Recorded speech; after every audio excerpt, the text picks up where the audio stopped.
Sahabat doa, mari kita membaca di dalam 2 Raja-Raja pasal 18 ayat 3 sampai 4. Demikian bunyi firman Tuhan ya.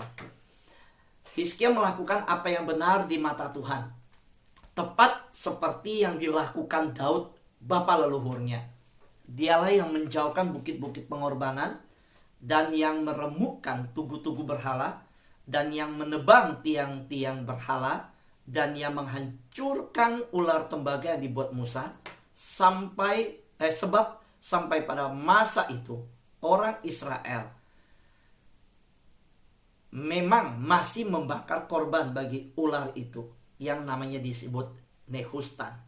Nah, saudara yang terkasih dalam Tuhan,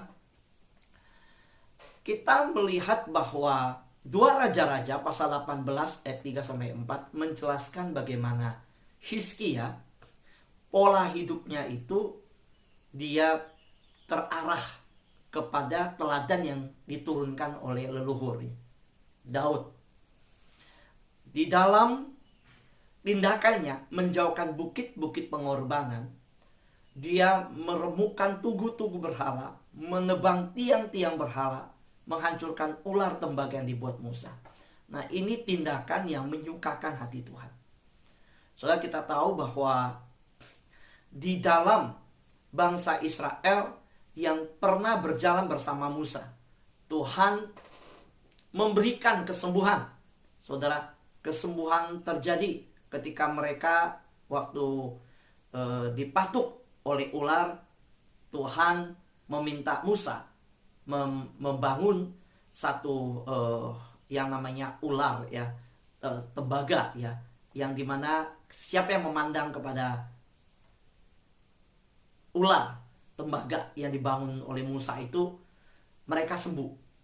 Nah, waktu mereka mengalami kesembuhan itu, ternyata mereka bukannya berhenti mengerti bahwa sakit mereka karena mereka tidak taat, tidak setia sama Tuhan.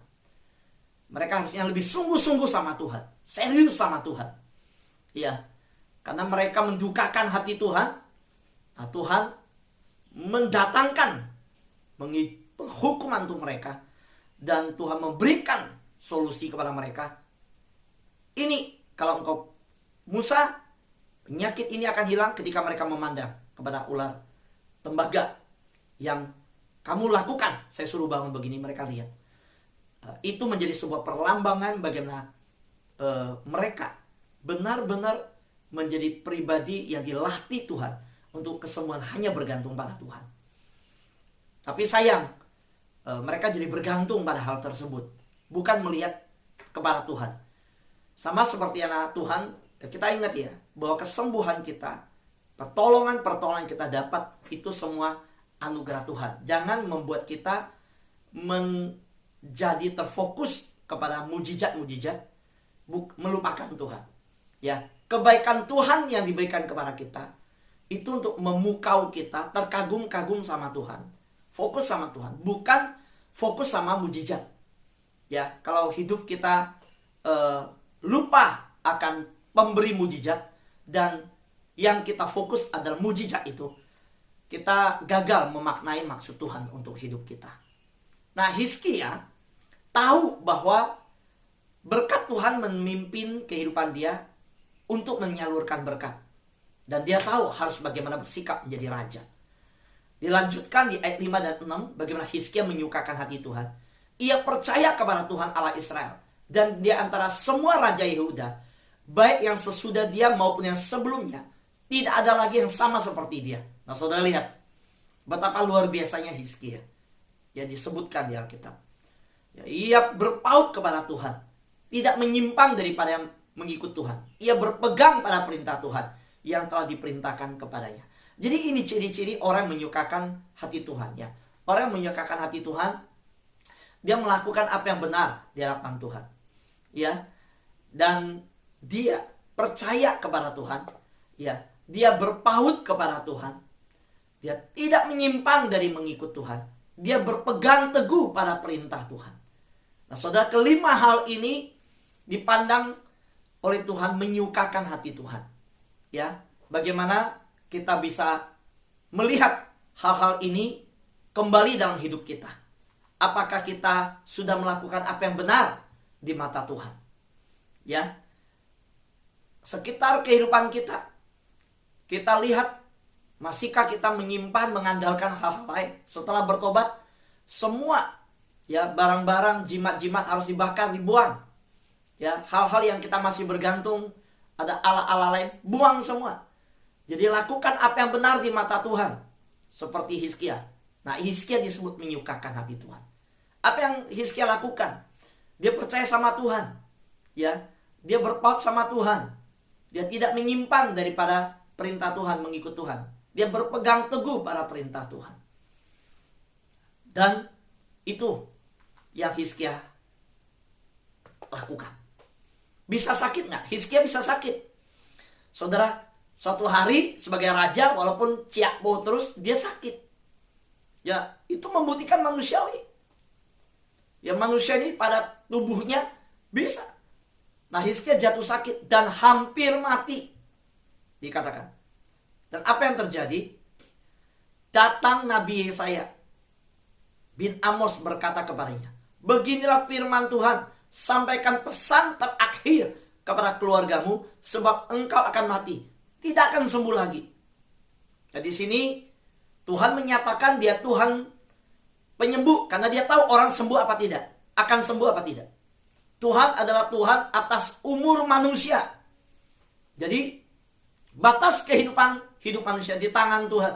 Karena itu firman Tuhan berkata, di tangan kanan ada umur panjang, di tangan kiri ada kekayaan kehormatan. Tuhan meletakkan ke dalam tangan hidup orang-orang benar. Demikian. Nah, Yesaya, Nabi Yesaya datang ke Hizkia dan dia menyampaikan pesan Tuhan. Hizkia, kamu sampaikan pesan terakhir untuk keluargamu. Kamu siapkanlah wasiat, karena engkau akan mati. Hidup dan mati yang dinyatakan Tuhan ini benar-benar tidak bisa dihindari. Karena memang Tuhan mengetahui. Hari esok Tuhan yang tahu.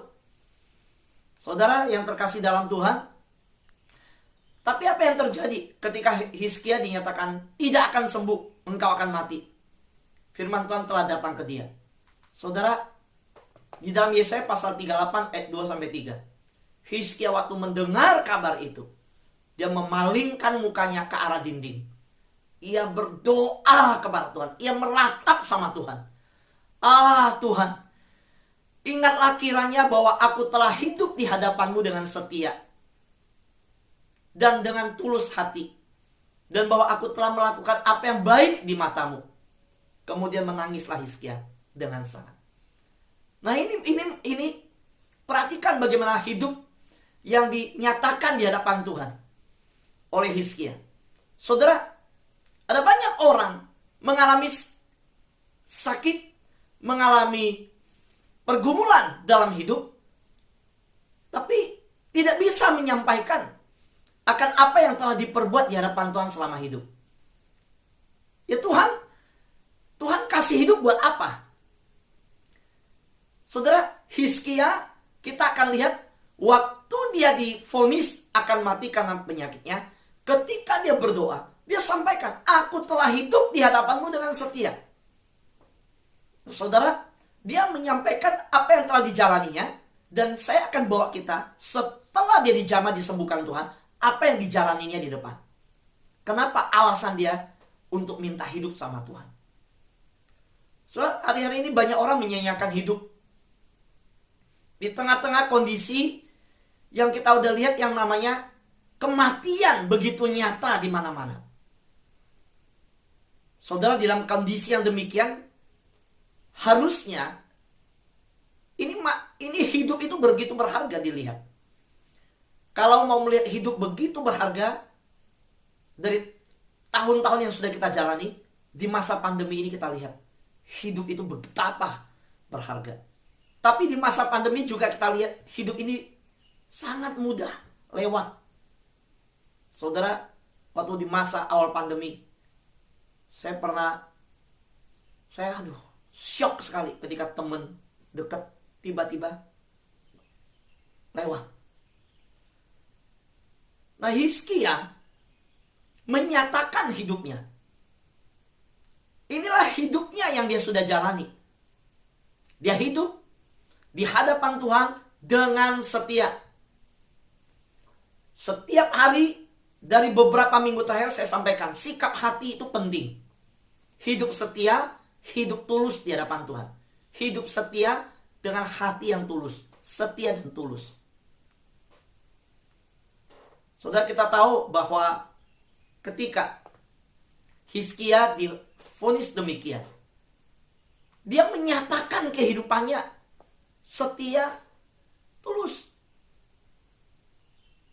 Nah, waktu kita berdoa di hadapan Tuhan, ini setiap pagi kita berdoa, setiap hari kita berdoa, cari Tuhan. Seperti Hizkia, Tuhan mau kita bicara sama Tuhan. Tuhan, aku telah hidup di hadapan-Mu dengan setia. Aku telah hidup di hadapan-Mu dengan tulus hati. Aku telah melakukan apa yang baik di mata-Mu. Ayo, baik yang di YouTube, di Zoom, di rumah masing-masing, sekarang ikut saya perkatakan kalimat ini. Ya, kita bicara sama Tuhan. Ya, 1, 2, 3. Aku telah hidup di hadapan-Mu dengan setia. Aku telah hidup di hadapan-Mu dengan tulus hati. Aku telah melakukan apa yang baik di mata-Mu. Saudara, kita ada pergumulan datang sama Tuhan. Modalnya apa? Kita minta sama Tuhan. Untuk diberkati, untuk minta mujizat, untuk hidup kita dipertahankan. Kalau hidup hanya dipakai buat melakukan kesenangan saja yang menyukakan hati kita, bukan menyukakan hati Tuhan, apa alasan Tuhan memberikan segala sesuatu? Ya, kita ada kesukaan hati, boleh bukan nggak boleh, hobi silakan, atau apapun yang lain. Tapi kita harus tahu bahwa hidup kita adalah perjalanan kepada kekekalan. Dan kita hidup diberikan oleh Tuhan untuk menyukakan hati Tuhan. Ingat, di September ini kita berjalan dan hidup yang menyukakan hati Tuhan. Apakah kita sudah hidup sedemikian? Kita lihat, waktu Hizkia berkata demikian, langsung firman Tuhan datang. Jadi firman yang datang kembali kepada Hizkia, langsung saya sampaikan. Beginilah firman Tuhan, Allah Daud, bapa leluhurmu. Dia hidup, ya kita dikatakan bagaimana seperti Daud hidup. Dia hidup demikian. Tuhan bilang, kamu hidup menurut teladan bapa leluhurmu. Demikian Tuhan bapa leluhurmu berfirman, telah ku dengar doamu, telah ku lihat air matamu. Boleh gak nangis di hadapan Tuhan? Boleh. Iya. Saya sempat ditanya, Pak Fu, cengeng gak ya saya doa di hadapan Tuhan, saya nangis? Nggak apa-apa. Saya bilang, kita hancur hati. Bisa juga menangis karena kita minta diampuni Tuhan. Bisa menangis karena kita begitu bersyukur atas anugerah kebaikan Tuhan, kemurahan Tuhan. Kita menangis di hadirat Tuhan, nggak masalah. Kita lihat Hizkia berdoa menangis di hadapan Tuhan. Menyangkut nyawa, siapa tidak nangis? Itu udah jelas. Setelah ini yang saya mau nyatakan, berarti Hizkia orang yang begitu percaya firman Tuhan. So perhatikan, dia waktu dengar bahwa dia akan mati, dengar, sebagai raja dia punya tabib di istana. Betul nggak, saudara? Dia punya tabib. Dia bisa panggil seluruh istana. Waktu dengar hal yang buruk, dia tolak. Kenapa berita yang seperti ini? Tangkap dia saya nggak percaya. Orang saya udah hidup bener kok. Saya hidup sungguh-sungguh kok. Masa saya dibilang akan mati? Sakit ini nggak akan sembuh? Nggak bisa. Tapi saudara, dia begitu percaya hamba Allah yang menyampaikan firman Tuhan. Dia membuktikan apa yang dikatakan sebelum ayat yang kita baca di 2 Raja-Raja tadi. Dia memang percaya firman Tuhan. Orang benar-benar percaya firman Tuhan. Sehingga waktu sampai ke dia kedua dia tidak mengandalkan kekuatan diri. Dia tidak cari dokter istana. Dia tidak konfirmasi. Coba periksa saya. Katanya umur saya, penyakit saya tidak sembuh. Dokter sini. Semua dokter istana. Wow, kalau raja kan kasih ancaman. Coba periksa saya. Cari obat seluruh negeri ini. Kalau saya tidak sembuh, bunuh semua tabib-tabib. Zaman dulu kan pakai nama tabib. Tapi saudara lihat nggak? Yesaya lakukan itu. Hizkia melakukan itu. Apakah Hizkia melakukan? Enggak gitu loh. Dia nggak lakukan. Dia tidak cari tabib. Dia tidak melakukan sesuatu pun yang dimana dirinya mengizinkan untuk bergantung pada diri sendiri. Enggak. Dia tidak mencari solusi yang menunjukkan kekuasaan otoritas dia. Setelah lewat solusi seseorang, kita tahu kerohanian seseorang. Dengan cara mencari jalan keluar, kita tahu orang itu seberapa hidup sungguh-sungguh di hadapan Tuhan. Bergantung sama Tuhan. Nah dia banyak tabib, dia nggak pakai tabib. Langsung dibilang itu. Dia percaya kalimat itu. Dia langsung nangis. Dia berdoa. Cuma kadang-kadang kita lebih percaya. Maaf kata ya. Kita percaya kata manusia dibanding kata Tuhan. Maaf bu. Paru-paru ibu sudah parah. Kita udah lupa nanya. Parahnya berapa persen? Parahnya. Yang disebut parah dengan gak parah. Bedanya apa dong? Waktu dengar parah. Langsung bengong. Keluar ruangan. Pulang ke rumah. Nangis. Tapi bukan nangis sama Tuhan. Nangisin paru-paru yang parah, kata dokter. Sepanjang malam gak bisa tidur. Dokter bilang parah. Dokter bilang parah. Parah. Cuma ngomongnya parah terus saja. Parah. Doa gak? Nggak doa. Datang sama Tuhan? Nggak datang. Langsung cari Google. Pembersih paru-paru apa ya? Herbal pembersih apa? Wah gitu aja. Saudara, Hizkia beda. Waktu dibilang engkau tidak akan sembuh, engkau mati, dia langsung datang sama Tuhan. Dia bukan cari tabib, dia bukan cari obat, dia bukan cari apa. Dia percaya kalau Tuhan bilang mati, pasti mati. Tuhan bilang gak sembuh, pasti ya. Kalau manusia yang ngomong, sakit ini gak sembuh, ya oke. Dok boleh ngomong begitu. Kita lihat Tuhan saya hebat apa kalimatmu. Kita doa dong. Kita datang sama Tuhan. Nah inilah hidup Hizkia menyenangkan. Menyukakan hati Tuhan. Dia nangis. Dia datang. Bagi dia Tuhan tempat bersandar sepenuhnya. Bagi dia Tuhan jawaban satu-satunya untuk kesembuhan dia. Bukan tabib, bukan yang lain. Bagi dia vonis Tuhan. Itu yang terpenting. Dan dia benar-benar percaya yang bisa menyelesaikan masalahnya adalah Tuhan. Jadi dia doa. Nah doanya coba lihat. Dia bilang, aku udah hidup setia di hadapanmu. Aku udah hidup tulus. Nah ini kita perlu belajar sama-sama dengan kebenaran ini. Waktu kita minta sesuatu sama Tuhan, apa dasar kita minta hal itu? Jangan sampai Tuhan, gini dong, dari surga Tuhan juga bilang, Tuhan aku minta ini. Saya bilang buat apa kalau kamu minta itu? Track record hidupmu aja gak membuktikan bahwa engkau layak dikasih hidup. So gini, bahasanya, kita layak gak sih diberi hidup lebih panjang oleh Tuhan? Dan kalau Tuhan kasih lebih panjang buat apa? Dan kalau kita minta hidup lebih panjang, dasarnya kita minta, dasarnya apa? Kalau Hizkia ada dasarnya, dia hidup setia, dia hidup tulus di hadapan Tuhan, dia hidup berpegang pada firman Tuhan. Tapi bisa jadi kan anak Tuhan datang, Tuhan tolong bisnisku, tolong usahaku. Tuhan bilang selama kamu bisnis usaha aja, kamu gak pernah perhatikan pekerjaan Tuhan. Tuhan pulihkan usahaku. Tuhan bilang selama usahamu dulu beres, gak ada masalah, kamu juga gak pernah perhatikan pekerjaan Tuhan. Beda loh. Ketika kita berkata, Tuhan, engkau tahu selama aku menjalankan usaha ini, aku gak pernah tidak perpuluhan di hadapan Tuhan. Aku tidak pernah melalaikan tanggung jawabku di hadapan Tuhan. Keuanganku adalah milik Tuhan. Selama aku hidup, bahkan sejak aku berpacaran, aku pun sudah menyisihkan sejak gaji pertama. Aku persembah di hadapan Tuhan sungguh. Tuhan, Kau lihat apa yang Ku perbuat. Mari pulihkan bisnisku, pulihkan ekonomiku. Engkau tahu apa yang Kulakukan untuk hamba-hamba Tuhan, misionaris-misionaris. Engkau tahu apa yang Kulakukan, menunjang pendidikan hamba Tuhan, mensupport pelayanan Tuhan. Nah, ada alasannya, ada dasarnya.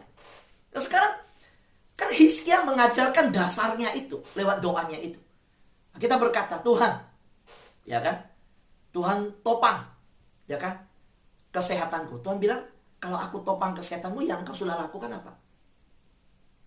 Kamu gak pernah bergaul, kamu gak pernah membangun mesbah, kamu gak pernah intim dengan Tuhan. Untuk apa? Dan Tuhan masih murah hati loh. Saya lihat banyak orang ketika mengalami pergumulan begitu dia bertobat. Tuhan, oke. Kalau Tuhan sembuhkan saya sungguh-sungguh sama Tuhan. Tuhan, saya orang yang pernah terpapar COVID. Kalau saya sembuh Tuhan, waktu di rumah sakit saya berdoa. Kalau Tuhan berikan aku nyawa yang kedua, saya hidup lagi. Saya layani Tuhan sungguh-sungguh. Saya sungguh-sungguh melakukan pekerjaan Tuhan. Nah, itu masih gitu loh. Oke, ada pertobatan. Nah, saudara, karena itu kita melihat bahwa Hizkia orang yang menyukakan Tuhan. Kita lihat ya, saudara. Selanjutnya. Nah, sebentar ya. Oke. Saudara. Ya, bentar. Saudara, ketika dia berdoa, ya, dan Tuhan jawab, telah ku dengar doamu, telah ku lihat air matamu. Ya, begitu cepat. Ya, memang bagi Tuhan gak ada jarak waktu. Bagi Tuhan gak ada batas tempat. Dan hari ini kita lihat teknologi aja Tuhan buktikan kok. Ya kan? Kita bisa lihat, kalau dulu belum ada teknologi ini, orang hidup 100 tahun lalu, bisa gak ya orang di sini tapi juga bisa bicara sana dengar? Mungkin gak. 200 tahun lalu gak ada yang ini. Dan wah, kalau Tuhan gimana ya? Nah, sekarang kita lihat, kalau teknologi aja bisa begini, dari seluruh Indonesia bisa ketemu. Apalagi Tuhan yang menciptakan manusia. Nggak ada ya teknologi yang bisa melampaui Tuhan. Semua Tuhan langsung, Tuhan tahu. Tuhan lihat air matanya, Tuhan dengar. Dan Tuhan bilang, kasih tahu dia, sesungguhnya aku akan memperpanjang hidupmu 15 tahun lagi. Sampai tahun pun disebut Tuhan, saudara. Jadi di tangan Tuhan. Gak usah saudara khawatir, takut. Fokus kita hidup menyukakan hati Tuhan saja.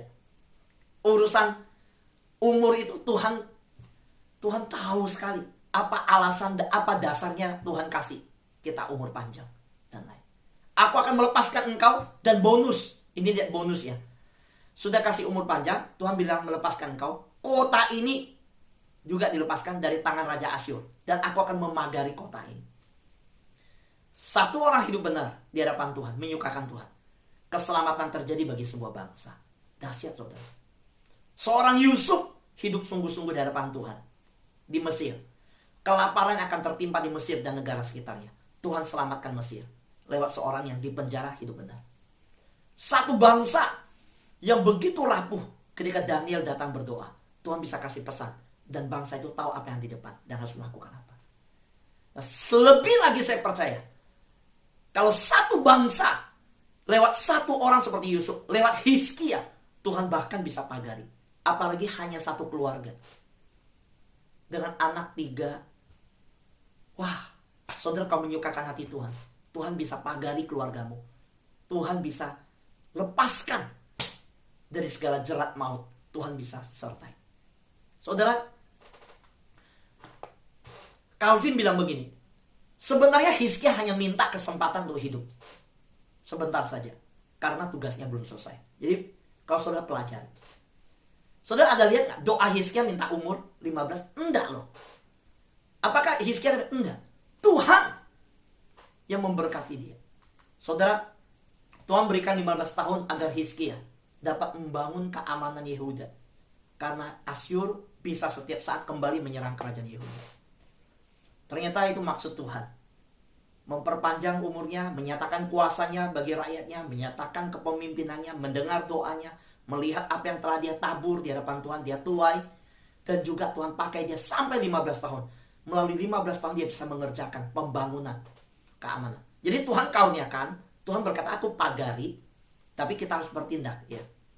Tuhan karuniakan keamanan. Seperti petani yang minta hujan, sambil menunggu hujan dia harus menggarap tanahnya. Bukan seorang petani, Tuhan berkati tanahku subur, turunkan hujan supaya tanahku subur. Tapi dia tidak mencongkel tanahnya, dia duduk diam aja. Nah, dia bertindak. Tuhan sudah berkata, aku pagari kotamu. Nah, dia dengan hikmat Tuhan, dengan umur yang ada, dia lakukan. Saudara, apa komitmen Hizkia? Ketika saya baca di Yesaya 38 ayat 20, saudara lihat. Komitmennya ketika Tuhan sembuhkan dia. Dia minta diberkati supaya untuk menjadi berkat. Nah, kita lihat ini. Ya, diberkati supaya menjadi berkat. Ada 4 hal. Kita perhatikan. Hizkia menjadi berkat ketika dia disembuhkan oleh Tuhan. Jadi berkat buat bangsa, bagi sesama, bagi rakyatnya. Seorang raja luar biasa. Pertama, waktu dia sudah mengalami kesembuhan, dia bangun tempat pembekalan untuk panen gandum, anggur, minyak, kandang, hewan. Dia bangun, saudara. Dia tidak menyanyiakan hidup yang kedua kali. Dia tahu ini kesempatan dari Tuhan. Yang ketiga, dia membangun kota-kota perdagangan yang baru. Ya, ketiga, dia membangun terowongan air agar rakyatnya tidak kekurangan air. Pada waktu dikepung musuh, nggak bisa keluar gerbang, di dalam air udah tersedia. Saudara, zaman dulu kan peperangan seperti itu. Dia bangun, saudara. Dia bimbing anaknya untuk menjadi raja Yehuda berikutnya. Saudara, kita tahu Manasye 12 tahun dia akan jadi raja. Jadi saudara, dia tidak menyanyiakan kesempatan. 15 tahun yang Tuhan perpanjang umurnya. Dia lakukan kerjaannya semua. Nah, saya bilang Hizkia menjadi berkat bagi sesama. Nah, saudara, kesempatan hidup yang Tuhan berikan kepada Hizkia, Hizkia pergunakan dengan melakukan hal-hal yang memberkati orang lain. Dia lakukan. Nah, ini yang saya ketika sadari waktu mama saya dipanggil Tuhan. Di masa begini, wah, saudara, kita semua tentu melihat keadaan sekitar. Yang namanya hidup itu nggak tahu hari esok seperti apa. Ya, puji Tuhan, Jakarta udah mereda, tapi daerah masih banyak yang saat ini PPKM. Nah, saudara, Hizkia memakai kesempatan yang hidup yang Tuhan berikan, dipergunakan melakukan hal-hal yang memberkati orang lain. Saudara, pagi hari ini sebelum kita menutup, saya mau mengingatkan, kita tidak boleh menjadi laut mati yang hanya bisa mengumpulkan air, tapi tidak bisa mengalirkan airnya. Sehingga kalau saudara lihat laut mati, kadar garamnya begitu tinggi. Nggak ada kehidupan di dalam laut mati. Kenapa? Laut mati. Yuk coba lihat hidup kita. Kita hidup, tapi hidup seperti laut mati, atau hidup seperti lautan besar yang mengalirkan air-air ke setiap sungai-sungai kecil. Bagaimana hidup kita? Laut mati tidak ada yang hidup di dalamnya. Kadar garamnya tinggi, karena nggak mengalirkan. Soalnya Tuhan kasih berkat ke hidup kita. Bagaimana kita mempergunakannya? Kita menjadi berkat bagi sesama, atau berhenti pada diri kita? Saudara yang terkasih dalam Tuhan, jadilah berkat bagi sesama. Ya, bermanfaat bagi orang lain. Tuhan mau itu. Tuhan rindu kita. Jangan lupa perhatikan bagaimana Tuhan memakai keberadaan sekitar kita, komunitas kita, orang yang kita kenal, segala macam. Kita bisa jadi berkat buat orang lain. Waktu saya lihat hidup itu begitu tidak terduga, ketika orang yang saya kasih dipanggil oleh Tuhan, saya berdoa, saya ambil satu keputusan. Saya mau khotbah di depan Zoom. Mau berapapun orang yang dengar, itu urusan Tuhan. Tapi saya mau sampaikan, karunia yang Tuhan taruhkan ke saya. Setiap hari saya siapkan khotbah dengan baik-baik. Saya siapkan PowerPoint dengan baik-baik. Dulu saya ketik pakai tulisan. Nah sekarang saya lakukan yang terbaik. Hanya itu. Biar bermanfaat jadi berkat bagi sesama. Saudara jangan lupa Kejadian pasal 12 ayat 2 berkata, aku akan memberkati engkau menjadi bangsa yang besar. Dan akan memberkati engkau serta membuat namamu masyhur. Kalimat terakhir. Dan engkau akan menjadi berkat. Saudara, Abraham tidak dipanggil Tuhan untuk hanya menjadi bangsa besar, lalu memberkati engkau serta namamu masyhur. Kalimat ini nggak berhenti di sini. So, kalau kita perhatikan, kalimat ini dilanjutkan dan engkau akan menjadi berkat. Saudara, Tuhan tidak memanggil kita untuk hanya diberkati dan berhenti di kita. Waktu Abraham diberkati juga Tuhan tidak berhenti. Tuhan berkata, aku berkati dan engkau akan menjadi berkat. Saudara dan saya adalah keturunan Abraham. Keturunan secara rohani. Kita adalah anak-anak Tuhan. Kita adalah juga keturunan-keturunan Abraham. Di dalam keturunan garis iman. Kita memiliki iman. Bapak Abraham adalah bapak orang beriman. Kita adalah anak-anak Abraham. Kalau Abraham menjadi berkat, maka kita pun harus menjadi berkat. Mari hidup seperti Hizkia. Kita percaya bahwa Tuhan akan memperpanjang umur kita, memberikan kita umur panjang, memberkati kita.